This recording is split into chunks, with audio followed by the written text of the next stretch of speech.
welcome to Bobby Creating Works. In this session, we will learn about fundamentals of computers like history, parts, means CPU and other accessories, types of computers and etc.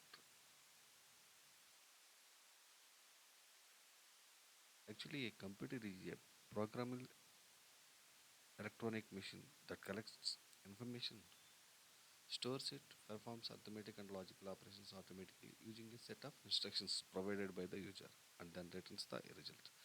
Which means it's a machine, electronic machine. User means who uses the computer.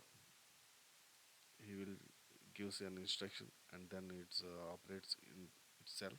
Then what will we get? The output is the returns the result.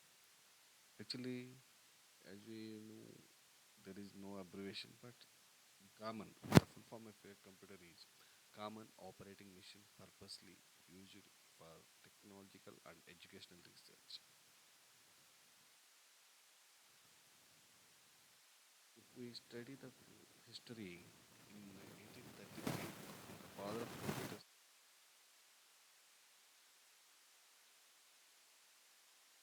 said in ALU, which means Arithmetic Logic Unit, used for general purpose.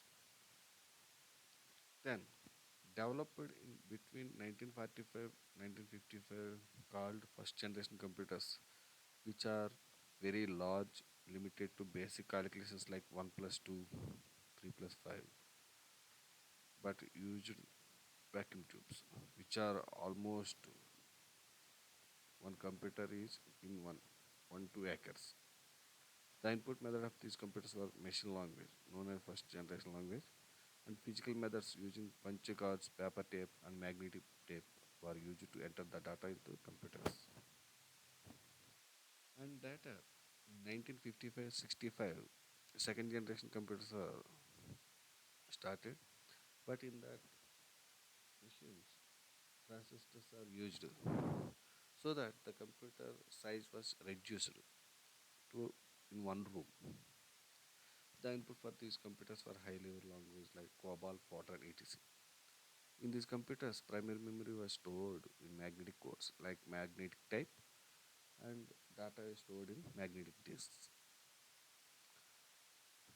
Later, in 1965-1975, considered as the third generation, which are used integrated circuits. Because of integrated circuits, the design was reduced to too small that fits on a computer table.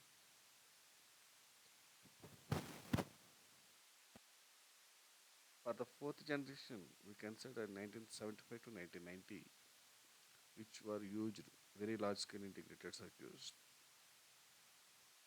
These are very means very little in size and do the works, lot of works, almost is called high level tasks and computations. These computers were thus very impact and thereby required small amount of electricity. Right now we waiting for fifth generation.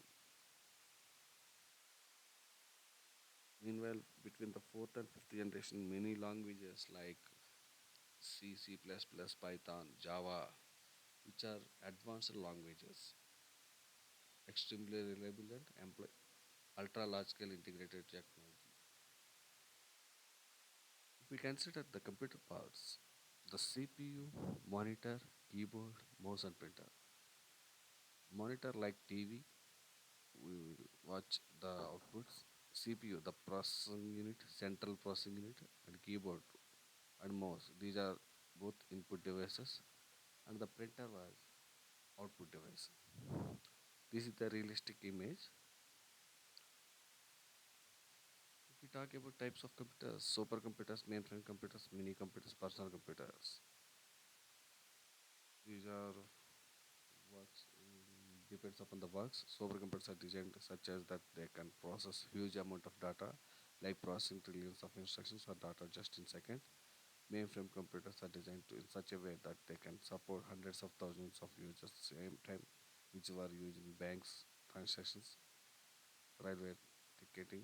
Mini computer is a medium-sized multiprocessing computer, and personal computer is known as microcomputer, which is basically general purpose computer designed for individual use, consists of microprocessors as central processing unit. Thank you. Thank you for this class.